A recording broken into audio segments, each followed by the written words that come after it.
Hey everyone, in this video we're going to be making terrible puns. Okay, that's actually not true. What we are going to be doing is we'll be working with more implicit differentiation, specifically in regards to finding concavity, or at least the second derivative of functions. We haven't actually talked about concavity yet, so let's just call it the second derivative, or basically how the first derivative is changing. Again, with the implicitly defined functions, that's where y isn't necessarily isolated. So, old school, we do have y as a function of x here.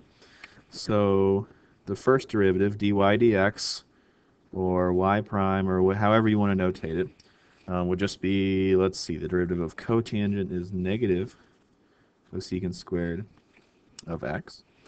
And then we want the second derivative. So the way the second derivative is notated is kind of funny. And you'll see it's what was given to you right here. It reads the second derivative of y with respect to x squared. Basically, it's saying, hey, how is the slope changing? Here, let me write this out. So it's saying, hey, how is the slope changing as x changes? Okay, that was weird. So let's take another derivative. So let's see. The way I would think about this one is negative cosecant. Well, no, actually, let's just say cosecant of x, this quantity squared. So you'd square it first, then make it negative. So when we derive it, this will be a chain rule. Let's bring down the 2 with the power rule. Let's keep the inside the same, cosecant of x.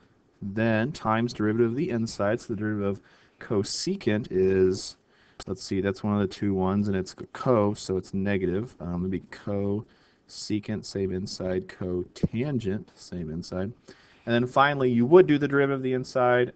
Oh, wait, but the derivative of x is 1, so mission accomplished. We could clean this up just a little bit. We got 2 negatives, and we could put the cosecants together. So how about 2 cosecant squared x cotangent x? So that's an old style problem with some new notation there.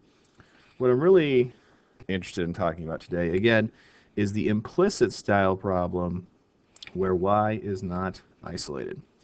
So let's cut this off here. Boom. So first derivative of this would be, now let's take the derivative with respect to x of both sides of this equation.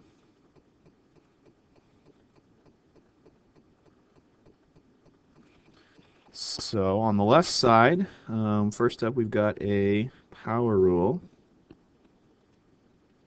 And then we're following up with a product rule. So let's see, how about, let's just do 2 and then parentheses. So let's call the xf and the yg. So df would be 1 times g is y plus f dg. Now remember, the derivative of y is not 1 because we're deriving with respect to x. And, well, the derivative of x with respect to itself, this reads in another way, how is x changing as x changes? Well, something changes with respect to itself at a rate of 1. I don't know how to say that any differently. But y might not change in a one-to-one relationship with x. So that's why we leave it behind as dy dx, or you can do y prime. I don't care.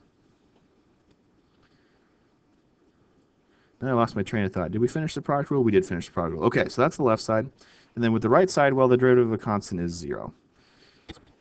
So let's clean this up a little bit.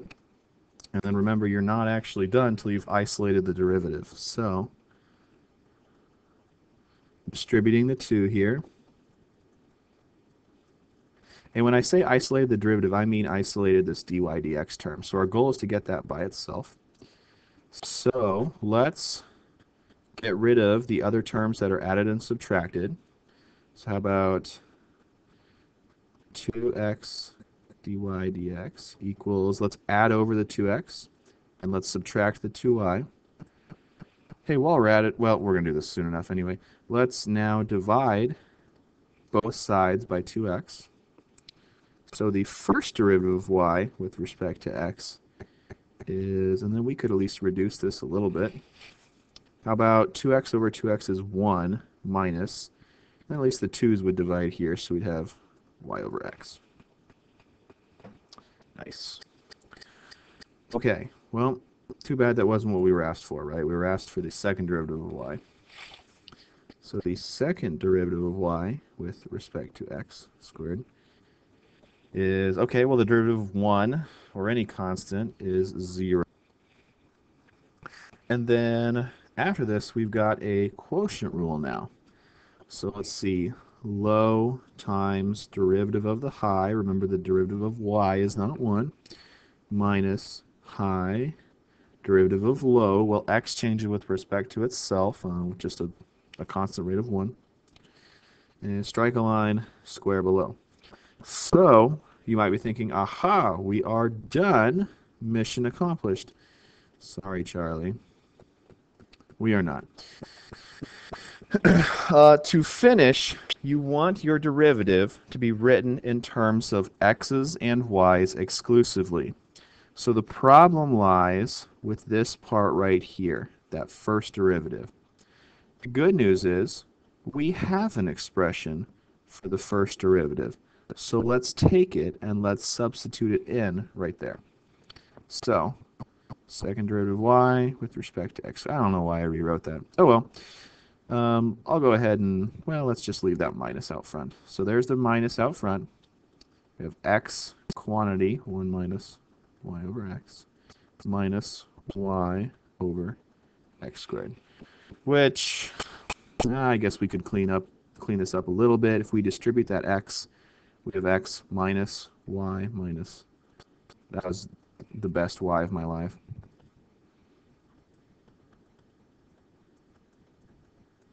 And I think that's about as clean as we could get it.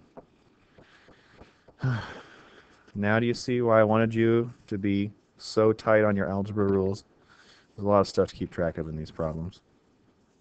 All right, let's turn the page. Okay, on this page, we have a relation with x and y, and our job is to figure out where does it have horizontal tangent lines and where does it have vertical tangent lines. And we actually want to find the points where those occur. Well, we're never going to find either of these unless we can talk about the slope. So let's start by deriving this. Let's implicitly derive both sides because y is not isolated. So see, I'm deriving both sides of the equation here. Let's see, power rule here, so 2x. Product rule with the x and y, just like we had on the front page. So df g plus f dg. And then with the y squared, it's going to be a chain rule. So first off, we'll start with the power rule.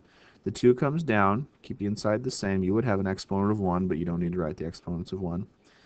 And then times the derivative of y. Right side derivative of a constant is 0. Okay, so now we got to work on isolating the dy dx. Let's go ahead and subtract off the things that don't have dy dx in them.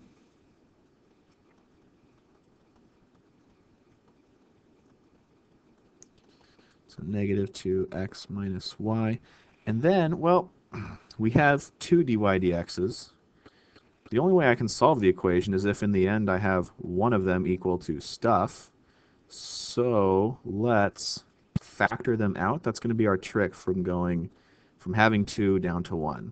So we'll have x left over on the first term. We'll have 2y left over from the second term. And now we have a quantity which we can divide by.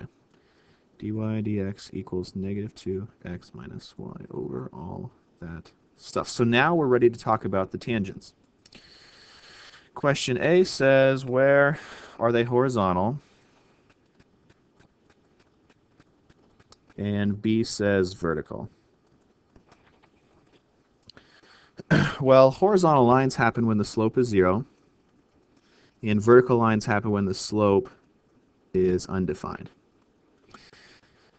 The slope can only be 0 here. Here, let me switch colors. The slope can only be 0 if the numerator is 0. And the slope can only be undefined if the denominator is 0. So the way we're going to finish with this is we're just going to work with those parts of our fraction for slope. So for part A, let's set the numerator, equal to 0 and solve. Where's my eraser? There it is. 2x minus y equals 0. Let's, I don't know, add the y over. And, well, this didn't really find us a point, did it? It can still help us find a point. Let's take it all the way back to the original relationship. Oh yeah, you thought we were almost done with the problem. You thought wrong! So let's bring this all the way back to the start. Our original thing was x squared plus xy plus y squared equals 12. The equals 12 is the part that's going to help us. Let's take this and make a substitution in for the y's in the original equation. X squared plus x times negative 2x plus negative 2x squared equals 12. And now let's clean it up.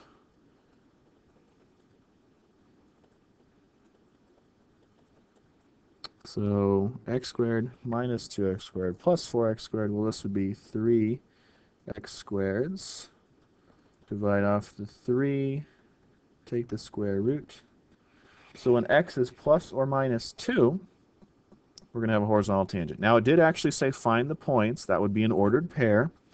So let's just plug them in individually.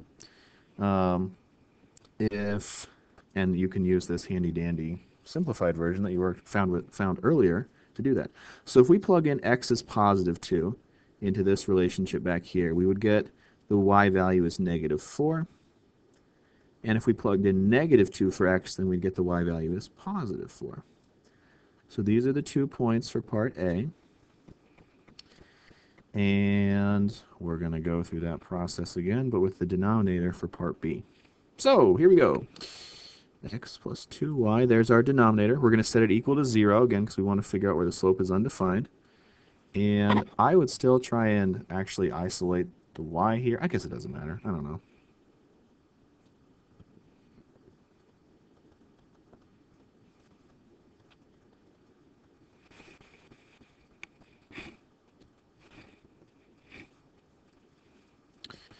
I mean, one way or the other, the algebra will be easier, inevitably.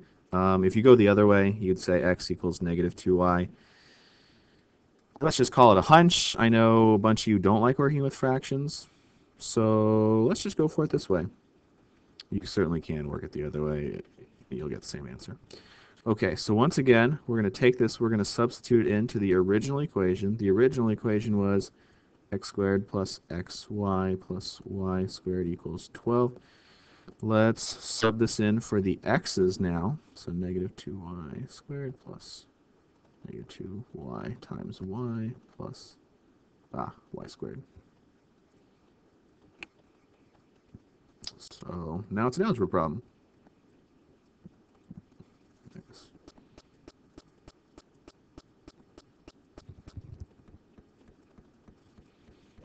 And once again, we have 3 of them. So divide by 3, take the square root. You get the y value this time is the plus or minus 2. You plug them back in to this relationship up here. And we'll figure out what x is. So let's plug in positive 2. If y is positive 2, then x is going to be negative 4. And if y is negative 2, then x is going to be positive 4. Whew. Bet you didn't think a 2-page note packet would take 14 minutes. Well, hopefully that was engaging. I'm sure it wasn't. Sometimes we have to do the dress stuff too. See you guys tomorrow.